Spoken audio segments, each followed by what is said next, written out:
दीवाना दीवाना एक बात बताना चाहेगा, जरा गौर से सुनेंगे। हमको और आपको हिंदू मुसलमान सिख ईसाई के नाम से लड़ाया जा रहा है, हमको आपको बदलाया जा रहा है। थोड़ा और करेंगे ऊपर वाला गोविंद भैया, क्या कह करके मीडिया द्वारा अफवाह फैलाया जा रहा है।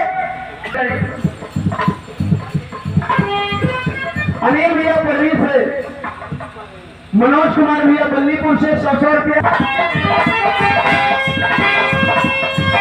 आजकल देखा का डिग्री न ले बाबा साहब का संविधान में खामी निकालत बा, यही तो मैं बहुत चूतियों बदल लाई है।